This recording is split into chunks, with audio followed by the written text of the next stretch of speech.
ಕಳೆದ 5 ದಿವಸಗಳಿಂದ ಈ ಫೋನನ್ನು ತುಂಬ ಹೆವಿಯಾಗಿ ಬಳಸಿ ಇದರಂಥ ಗೇಮಿಂಗ್ ಆಗಿರಲಿ, ಇದರಂಥ ಕ್ಯಾಮ್ರಾ, ಬ್ಯಾಟ್ರಿ, ಪ್ರೊಸೆಸರ್ ಪ್ರತಿಯೊಂದರ ಬಗ್ಗೆ ನನ್ನ ಪ್ರಾಮಾಣಿಕ ಅನಿಸಿಕೆಗಳನ್ನ ನಿಮ್ಮ ಮುಂದೆ ತಗೊಂಡ್ಬಂದಿದ್ದೀನಿ. ಎಕ್ಸ್ಟ್ರಾ ಎನರ್ಜಿಗೆ ನೀವು ಹೊಸದಾಗಿ ಬಂದಿದ್ದೀರಾ ಅಂತಂದ್ರೆ ಸಬ್ಸ್ಕ್ರೈಬ್ ಮತ್ತು ಆ ಲೈಕ್ ಬಟನ್ ಎಲ್ಲೋ ಕೆಳಗಡೆ ಇರುತ್ತೆ, ಅದನ್ನ ಒತ್ತಿ. ಕಾಮಿಡಿ ವಿಷಯಗಳನ್ನ ಸೈಡ್ ಗಳನ್ನ ನಮ್ಮ ಜನರಿಗೆ ನಿಜವಾಗ್ಲೂ ರೆಡ್ಮಿ ನೋಟ್ ಸೀರೀಸ್ ಅಲ್ಲಿ ತುಂಬಾ ಒಳ್ಳೆ ಸ್ಪೆಸಿಫಿಕೇಶನ್ ಬಜೆಟ್ ಪ್ರೈಸ್ ಅಲ್ಲಿ ಸಿಗುತ್ತೆ, ಅದಕ್ಕೆ ಜನ ತುಂಬಾ ಇಷ್ಟಪಡ್ತಾರೆ. ಈ ರೆಡ್ಮಿ ನೋಟ್ 11 ಪ್ರೋ ಮ್ಯಾಕ್ಸ್ ಕೂಡ 19,000 ರೂಪಾಯಿ ಹತ್ರ ಲಾಂಚ್ ಆಗಿತ್ತು. Redmi note 11 pro plus, so ಎರಡರಲ್ಲಿ ಏನು ಜಾಸ್ತಿ ಡಿಫ್ರೆನ್ಸ್ ಇಲ್ಲ, ಬಟ್ ನಾನು ಯೂಸೇಜಲ್ಲಿ ಈ ಫೋನ್ನ ಹೆವಿಯಾಗಿ ಬಳಸಿದಾಗ ಪ್ರತಿಯೊಂದರಲ್ಲಿ ತುಂಬ ಒಳ್ಳೆಯ ಲೋಡೆಡ್ ಮತ್ತು ಅಪ್ಗ್ರೇಡೆಡ್ ಫೀಚರ್ಸ್ಗಳನ್ನ ಒಳಗೊಂಡ್ಬಂದಿದೆ.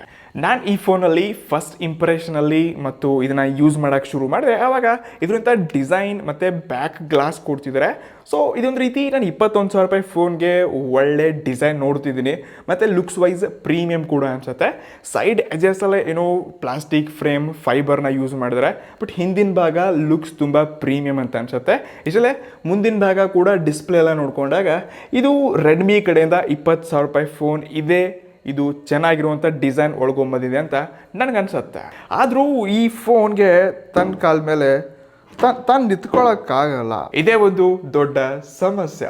ಈ ಫೋನ್ಗೆ ಶೋಮಿನವರು 2 ಹನಿ ಹಾಕಿಲ್ಲ, ಪೋಲಿಯೋ ಕುಡ್ದಿಲ್ಲ ಗುರು ನಮ್ಮ ಫೋನು. ಇನ್ನು ಈ ಫೋನ್ ಅಂತ ಪ್ರೊಸೆಸರ್ ಏನಿದೆ ಇದ್ರ ಬಗ್ಗೆ ಸ್ವಲ್ಪ ಜಾಸ್ತಿನೇ ಮಾತಾಡಿದ್ದೀನಿ. ಸೊ ತುಂಬ ವಿಷಯಗಳ ನಿಮ್ಮ ಜೊತೆ ಚರ್ಚೆ ಮಾಡಬೇಕು. ಮೊದಲನೇದಾಗಿ ಇದು 21,000 ರೂಪಾಯಿಗೆ ಸ್ನ್ಯಾಪ್ಡ್ರ್ಯಾಗನ್ 695 ಇದೆ. ಸೊ ಇದೊಂದು ಓಕೆ ಅಂತ ಹೇಳಿರೋ ಪ್ರೊಸೆಸರ್. ಇಲ್ಲಿ ಶೋಮಿ ಇನ್ನಷ್ಟು ಅಪ್ಗ್ರೇಡ್ ಮಾಡ್ಬೋದಿತ್ತು. ರೀಸೆಂಟ್ಲಿ ಐಕ್ಯೂ Z6 ಎಲ್ಲ ಲಾಂಚ್ ಆಯಿತು. ರೂಪಾಯಿ 14,000 ರೂಪಾಯಿ ಆಫರ್ ಒಂದಿಗೆ ಸೇಮ್ ಪ್ರೊಸೆಸರ್ ಇದೆ. ಅದರಲ್ಲಿ ಡುವಲ್ 5G ಬ್ಯಾಂಡ್ಸ್ ಇದೆ, ಇದರಲ್ಲಿ 7 5G ಬ್ಯಾಂಡ್ಸ್ಗಳಿದೆ. ಇಷ್ಟಲ್ಲದೆ ಪರ್ಫಾರ್ಮೆನ್ಸ್ ವೈಸ್ ಇದೇನು ಕಮ್ಮಿ ಇಲ್ಲ, ತುಂಬ ಒಳ್ಳೆಯ ಪ್ರೊಸೆಸರ್ ಇದೆ. ಬಟ್ ಇನ್ನೂ ನಾವು ಜಾಸ್ತಿ ಎಕ್ಸ್ಪೆಕ್ಟ್ ಮಾಡ್ತಿದ್ದೆ. ಇಷ್ಟಲ್ಲೇ ನಿಮ್ಮ ಬಜೆಟ್ ಏನಾದರೂ 2,000-3,000 ರೂಪಾಯಿ ಜಾಸ್ತಿ ಇದೆ ಅಂತಂದರೆ, ಸೊ 25,000 ಹತ್ರ ನಿಮಗೆ ಸ್ನ್ಯಾಪ್ಡ್ರ್ಯಾಗನ್ 778 ಸಿಗುತ್ತೆ, ಡೈಮೆನ್ಸಿಟಿ 800U ಎಲ್ಲ ಸಿಗುತ್ತೆ. ಸೊ ಅಲ್ಲೆಲ್ಲ ಮಾರ್ಕೆಟಲ್ಲಿ ತುಂಬ ಬೆಸ್ಟ್ ಆಪ್ಷನ್ಸ್ಗಳಿದೆ. ಇದಕ್ಕಿಂತ ಎಷ್ಟೋ ಮಚ್ ಬೆಟರ್ ಪವರ್ ಪ್ರೊಸೆಸರ್ ನಿಮಗೆ ಇನ್ನೂ 4,000-5,000 ರೂಪಾಯಿ ಹಾಕಿದ್ರೆ ಒಳ್ಳೆ ಪರ್ಫಾರ್ಮೆನ್ಸ್ ಸಿಗುತ್ತೆ. ಬಟ್ ಇದರಲ್ಲಿ ನನಗೆ ಲಿಕ್ವಿಡ್ ಕೂಲಿಂಗ್ ಟೆಕ್ನಾಲಜಿ ಇರೋದ್ರಿಂದ ಗೇಮಿಂಗ್ ಎಕ್ಸ್ಪೀರಿಯನ್ಸಲ್ಲಿ ನಿಜವಾಗ್ಲೂ ಸ್ಮೂತರ್ ಆಗಿತ್ತು. ಇಷ್ಟಲ್ಲೇ 120 ಸ್ಕ್ರೀನ್ ರಿಫ್ರೆಶ್ ಇರೋ ಕಾರಣ ಬ್ರೈಟರ್ ಆಗಿರಲಿ ಮತ್ತು ಕಲರ್ಸ್ಗಳಲ್ಲಿ ಗೇಮ್ ಆಟ ಆಡಬೇಕಾದ್ರೆ ನನಗೆ ಯಾವುದೇ ಈ ಫೋನಲ್ಲಿ ಗೇಮಿಂಗ್ ಚೆನ್ನಾಗಿಲ್ಲಪ್ಪ ಅಂತ ನನಗೆ ಅನಿಸಿಲ್ಲ. ಬಟ್ ಸ್ಟಿಲ್ ಪ್ರೊಸೆಸರ್ ಇನ್ನೂ ಅಪ್ಗ್ರೇಡೆಡ್ ಇರಬೇಕಾಗಿತ್ತು. So normal day to day ಯೂಸಲ್ಲಿ ಇದು ಕೂಡ ಒಂದು ಒಳ್ಳೆಯ ಪ್ರೊಸೆಸರ್ ಹೊಂದಿರುವಂಥ ಪರ್ಫಾರ್ಮೆನ್ಸ್ ಇದೆ ಇದರಲ್ಲಿ. ಇನ್ನು ಈ ಫೋನ್ ಅಂತ ಡಿಸ್ಪ್ಲೇ ಏನಿದೆ ನಂಗೆ ತುಂಬ ಒಳ್ಳೆ ಎಕ್ಸ್ಪೀರಿಯನ್ಸ್ ಇತ್ತು. ಮತ್ತು 25,000 ರೂಪಾಯಿ ಹತ್ರ ಒಂದು ಬೆಸ್ಟ್ ಡಿಸ್ಪ್ಲೇ ಅಪ್ಪ ಅಂತಂದರೆ ಅದು ಈ ಫೋನಲ್ಲಿ ಮಾತ್ರ ನಿಮಗೆ ಕರೆಂಟ್ಲಿ ನೋಡೋಕೆ ಸಿಗ್ತಾ ಇದೆ. ಸೊ ಇದರಲ್ಲಿ ಸೇಮ್ ಅದೇ ರೆಡ್ಮಿ ನೋಟ್ 10 ಪ್ರೋನಲ್ಲಿ ನೋಡ್ಕೊಂಡಿದ್ವಿ 6.67 ಇಂಚೊಂದಿಗೆ ಪಂಚ್ ಹೋಲ್ ಬೆಜಲ್ಲೆಸ್ 120 AMOLED ಒಂದಿಗೆ HDR ಎಲ್ಲ ರೆಡ್ಮಿ ನೋಟ್ 10 ಪ್ರೋ ಸಪೋರ್ಟ್ ಆಗ್ತಿತ್ತು. ಬಟ್ ಇದರಲ್ಲಿ HDR ಮಿಸ್ ಆಗಿದೆ. ಸ್ಟಿಲ್ 10 ಪ್ರೋಗಿಂತ ಇದರಲ್ಲಿ ಡೌನ್ಗ್ರೇಡ್ ಮಾಡಿ ಡಿಸ್ಪ್ಲೇ ಕೊಟ್ಟಿದ್ದಾರೆ. ಬಟ್ ಇರುವಂಥ ಕಲರ್ಸ್ಗಳು, ವಿವಿಂಗ್ ಆ್ಯಂಗಲ್ಸ್ಗಳಾಗಿರಲಿ, ಡಿಸ್ಪ್ಲೇ ಅಂತ ಬ್ರೈಟ್ನೆಸ್, ಔಟ್ಡೋರ್ ಎಲ್ಲ ನಿಜವಾಗ್ಲೂ ಸಖತ್ ಇಷ್ಟ ಆಯಿತು.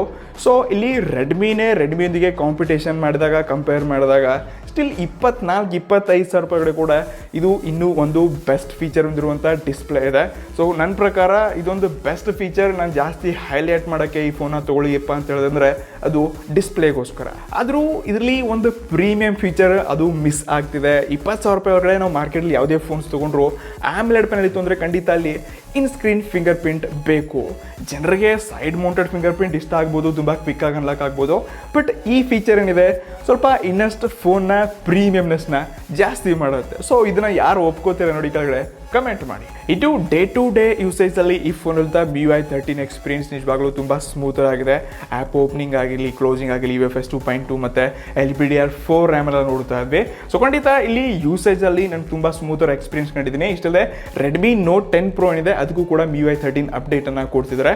ಸೊ ಖಂಡಿತ ಇಲ್ಲಿ ಶೋಮಿ ಪರ್ಫಾರ್ಮೆನ್ಸಲ್ಲಿ ಮತ್ತು ಯೂಸೇಜಲ್ಲಿ ನಾನು ಸ್ವಲ್ಪ ಡಿಫ್ರೆಂಟ್ ಎಕ್ಸ್ಪೀರಿಯನ್ಸ್ನ ಕಾಣ್ತಿದ್ದೀನಿ, ಅದು MIUI 13ಅಲ್ಲಿ. ಬಟ್ ಇಲ್ಲಿ 21,000 ರೂಪಾಯಿ ಕೊಡ್ತಾ ಇದ್ವಿ. Show me still out of the box Android 11 ಇದೆ. ಸೊ 12 ಕೊಟ್ಟಿದ್ರೆ ಇನ್ನಷ್ಟು ಚೆನ್ನಾಗಿರ್ತಿತ್ತೇನೋ ಅನ್ಸುತ್ತೆ. ಬಾಕಿ ಫಿಂಗರ್ ಪ್ರಿಂಟ್ ಎಲ್ಲ ತುಂಬ ಕ್ವಿಕ್ ಮತ್ತು ಫಾಸ್ಟ್ ಆಗಿ ಅನ್ಲಾಕ್ ಆಗುತ್ತೆ. ಡೆಡಿಕೇಟೆಡ್ ಸ್ಲಾಟ್ ಅನ್ನು ಕೊಡ್ತಿದ್ದಾರೆ. ಮತ್ತು ಸ್ಪೀಕರ್ಸ್ಗಳ ಬಗ್ಗೆ ನಾನು ಆಲ್ರೆಡಿ ಅನ್ಬಾಕ್ಸಿಂಗ್ ವಿಡಿಯೋನಲ್ಲಿ ಹೇಳಿದ್ದೀನಿ. ಸ್ಪೀಕರ್ ಅಷ್ಟೊಂದು ಇಂಪ್ರೆಸಿವ್ ಇಲ್ಲ, ಬಟ್ ಕಂಪ್ನಿ ಸ್ಟೀರಿಯೋ ಸ್ಪೀಕರ್ಸ್ ಅಂತ ಹೈಲೈಟ್ ಮಾಡುತ್ತೆ. ಸೊ ಇಲ್ಲಿ ಶೋಮಿ ಇನ್ನಷ್ಟು ಅಪ್ಗ್ರೇಡ್ ಮಾಡಬೇಕು. ಇನ್ನು ಈ ಫೋನ್ ಅಂತ ಮೇನ್ ಹೈಲೈಟೆಡ್ ಮತ್ತು ನನಗೆ ಇಷ್ಟ ಆಗ್ತಿರುವಂಥ ನನ್ನ ಫೇವ್ರೇಟ್ ಪಾರ್ಟ್ ಅಪ್ಪ ಅಂತಂದರೆ ಅದು ಇದಿರುವಂಥ ಕ್ಯಾಮ್ರಾಸ್. ಅನ್ಬಾಕ್ಸಿಂಗಲ್ಲಿ ಕೆಲವೊಂದು ಸ್ಯಾಂಪಲ್ಸ್ಗಳನ್ನ ತಿಳಿಸಿದ್ದೆ, ಬಟ್ ಇದರಲ್ಲಿ ನಾನು ತುಂಬ ಹೆವಿ ಫೋಟೋಸ್ಗಳನ್ನ ತೆಗೆದಿದ್ದೀನಿ, ಅದು ಡಿಫ್ರೆಂಟ್ ಕಂಡೀಷನ್ಸಲ್ಲಿ. ಸೊ 108 ಮೆಗಾ ಪಿಕ್ಸಲ್ ಅಂತೂ ಆಬ್ವಿಯಸ್ಲಿ ನಾವು ನೋಟ್ 10 ಪ್ರೋ ಮ್ಯಾಕ್ಸಲ್ಲಿ ಕೂಡ ನೋಡ್ಕೊಂಡಿದ್ವಿ. ಬಟ್ ಟ್ರಸ್ಟ್ ಮೀ, ಆ ಫೋಟೋಸ್ಗಳನ್ನು ಮತ್ತು ಇದಿರುವಂಥ ಕ್ಯಾಮ್ರಾ ಆಪ್ಟಿಮೈಸೇಷನ್ ಕಂಪೇರ್ ಮಾಡಿದ್ರೆ ನಿಜವಾಗ್ಲೂ ತುಂಬ ಅಂದರೆ ತುಂಬ ಅಪ್ಗ್ರೇಡ್ ಮಾಡಿದ್ರೆ. ಸೊ ಸ್ಕಿನ್ ಟೋನಲ್ಲಿ ನ್ಯಾಚುರಲ್ ಆಗಿ ಇಷ್ಟೊಂದು ಕ್ಲಿಯಾರಿಟಿಯೊಂದಿಗೆ ಕಲರ್ಫುಲ್ ವ್ಯೂವಿಂಗ್ನ ನಾನು ಇದೇ ಫಸ್ಟ್ ಟೈಮ್ ನೋಡ್ತಾ ಇದ್ದೀನಿ, ಅದು ನೋಟ್ 10 ಪ್ರೋ ಪ್ಲಸ್ಸಲ್ಲಿ. ಸೊ ಖಂಡಿತ ಶೋಮಿ ಇಲ್ಲಿ ಆಪ್ಟಿಮೈಸೇಷನ್ ಮತ್ತು ಇಮೇಜ್ ಪ್ರೊಸೆಸಿಂಗಲ್ಲೆಲ್ಲ ತುಂಬ ಕೆಲಸ ಮಾಡಿದೆ. ಸೊ ಇಮೇಜಸ್ಗಳನ್ನ ನೀವು ಇಲ್ಲಿ ನೋಡ್ಕೋಬೋದು. ಸೊ ನಾನು ನೈಟಲ್ಲಿ ನನಗೆ ಅಷ್ಟೊಂದು ಇಂಪ್ರೆಸಿವ್ ಫೋಟೋಸ್ ಅನಿಸಲಿಲ್ಲ, ಬಟ್ ಡೇನಲ್ಲಿ ಏನಿದೆ ನಿಜವಾಗ್ಲೂ ತುಂಬ ಅಂದರೆ ತುಂಬ ಒಳ್ಳೆ ಕ್ಲಾರಿಟಿಯೊಂದಿಗೆ ಒಳ್ಳೆ ಕಲರ್ಸ್ಗಳನ್ನು ತೊಗೊಂಡು ಬರ್ತಾ ಇದೆ. ಇದು ಸೆಲ್ಫಿ ಕೂಡ ಅಷ್ಟೇ 16 ಮೆಗಾ ಪಿಕ್ಸಲ್ನ ಸೆಲ್ಫಿ ಶೂಟರ್ ಇದೆ. ಸೊ ಇಲ್ಲಿ ಕೂಡ ತುಂಬ ಫೋಟೋಸ್ಗಳನ್ನ ತೆಗೆದಿದ್ದೀನಿ. ಕ್ಲಾರಿಟಿ ಮತ್ತು ಸ್ಕಿನ್ ಟೋನನ್ನೆಲ್ಲ ತುಂಬ ಚೆನ್ನಾಗಿ ಕೊಡ್ತಿದ್ದಾರೆ. ಸೊ ಕಲರ್ಸ್ಗಳಲ್ಲಿ ನ್ಯಾಚುರಲ್ ಆಗಿರುವಂಥ ಕಲರ್ಸ್ನ ನೋಡ್ತಾ ಇದ್ದೀನಿ, ಜಾಸ್ತಿ ಓವರ್ ಸ್ಯಾಚುರೇಟೆಡ್ ಆಗಲಿ ಮತ್ತು ಬೂಸ್ಟರ್ ಕಲರ್ಸ್ಗಳನ್ನ ನೋಡ್ತಾ ಇಲ್ಲ. ಸೊ ಇದು ಶೋಮಿ ಕಡೆಯಿಂದ ನನಗಿಷ್ಟ ಆಯಿತು. ಆದರೂ ಶೋಮಿ ತುಂಬ ದೊಡ್ಡ ತಪ್ಪೇನು ಮಾಡಿದೆ ಅಂತಂದರೆ ಇದರಲ್ಲಿ ಕೇವಲ 1080p 30 FPS ತನಕ ಮಾತ್ರ ರೆಕಾರ್ಡ್ ಮಾಡ್ಕೋಬೋದು. ಅದು ಸೆಲ್ಫಿ ರೆಕಾರ್ಡ್ ಆಗಿರಲಿ ಅಥವಾ ರಿಯಲ್ ಆಗಿರಲಿ ಸೇಮ್ ಕ್ವಾಲಿಟಿನಲ್ಲಿ ರೆಕಾರ್ಡ್ ಮಾಡ್ಕೋಬೋದು. ಸೊ ಸ್ನ್ಯಾಪ್ಡ್ರ್ಯಾಗನ್ 695 4K ಕೂಡ ಸಪೋರ್ಟ್ ಆಗುತ್ತೆ. ಬಟ್ ಯಾಕೆ ಶೋಮಿ ಇದನ್ನ ಕೊಟ್ಟಿಲ್ಲ ನನಗೇನು ಗೊತ್ತಿಲ್ಲ. ಬಟ್ ಎಲ್ಲರೂ ಇವಾಗ ರೀಲ್ಸ್ ಶಾರ್ಟ್ಸ್ ಏನೇನೋ ವಿಡಿಯೋ ಮಾಡೋಕ್ಕೆ ಓದಾಡ್ತಿದ್ದಾರೆ. ಸೊ ಅಂಥ ಟೈಮಲ್ಲಿ 21,000 ರೂಪಾಯಿ ಕೂಡ ಶೋಮಿ ಈ ಫೀಚರ್ ಯಾಕೆ ಕೊಟ್ಟಿಲ್ಲ ಅಂತ ನನಗೆ ಗೊತ್ತಿಲ್ಲ. ಸೊ ಖಂಡಿತ ಇದೊಂದು ಡೌನ್ ಗ್ರೇಡ್ ಇದೆ. ಶೋಮಿ ಇಲ್ಲಿ 10 ಸೀರೀಸಲ್ಲೆಲ್ಲ 4K ರೆಕಾರ್ಡ್ ಕೊಡ್ತಿದ್ದಾರೆ, ಇಲ್ಲಿ ಯಾಕೆ ಕೊಡ್ತಿಲ್ಲ ಗುರು ಅನ್ನೋದೇ ಒಂದು ಡೌಟ್. ಇದು ಕೊನೆಯದಾಗಿ ಇರುವಂಥ ಬ್ಯಾಟ್ರಿ ಚೆನ್ನಾಗಿದೆ. ನಾನು ಯೂಸ್ ಮಾಡಿರೋ ಪ್ರಕಾರ ತುಂಬ ಒಳ್ಳೆ ಬಾಳಿಕೆನ ಕಂಡಿದ್ದೀನಿ. ಗೇಮ್ ಎಲ್ಲ 1.5 ಗಂಟೆ ಟ್ರೈ ಮಾಡಿದ್ದೀನಿ ಗುರು. ಕ್ಯಾಮ್ರಾ ಎಲ್ಲ ವಿಡಿಯೋ ಶೂಟ್ ಮಾಡಬೇಕಾದ್ರೆ ಬಿಸಿ ಆಗುತ್ತೆ. ಸೊ ಇಂಥ ಯಾವುದೇ ಪ್ರಾಬ್ಲಮ್ಸ್ಗಳು ಕಂಡಿಲ್ಲ. ಇಲ್ಲಿ 67 ವ್ಯಾಟ್ನ ಪವರ್ ಅಡಾಪ್ಟರ್ ಕೊಡ್ತಿದ್ದಾರೆ. ಸ್ಟಾರ್ಟಿಂಗಲ್ಲಿ ಇದೇನು ಒಂದು ಅರ್ಧ ಗಂಟೆನಲ್ಲಿ ಚಾರ್ಜ್ ಆಗ್ಬೋದಪ್ಪ ಫುಲ್ ಚಾರ್ಜ್ ಅಂತ ಅನಿಸ್ತು. ಬಟ್ ಖಂಡಿತ ಇದು 1 ಗಂಟೆ ಹತ್ರ ಫುಲ್ ಚಾರ್ಜ್ ಆಗೋಕ್ಕೆ ಟೈಮ್ ತೊಗೊಳುತ್ತೆ. ಸೊ 15 ಮಿನಿಟ್ಸಲ್ಲಿ ಫಸ್ಟ್ 50% ಚಾರ್ಜ್ ಆಗುತ್ತೆ, ಬಟ್ ಬಾಕಿ 50% ಚಾರ್ಜ್ ಆಗೋಕ್ಕೆ 35 ಮಿನಿಟ್ಸ್ ತೊಗೊಳುತ್ತೆ. ಆಲ್ಮೋಸ್ಟ್ 1 ಗಂಟೆ ಈ ಫೋನ್ನ ನೀವು ಫುಲ್ ಚಾರ್ಜ್ ಮಾಡಬೇಕಾದ್ರೆ ಟೈಮ್ ತೊಗೊಳುತ್ತೆ.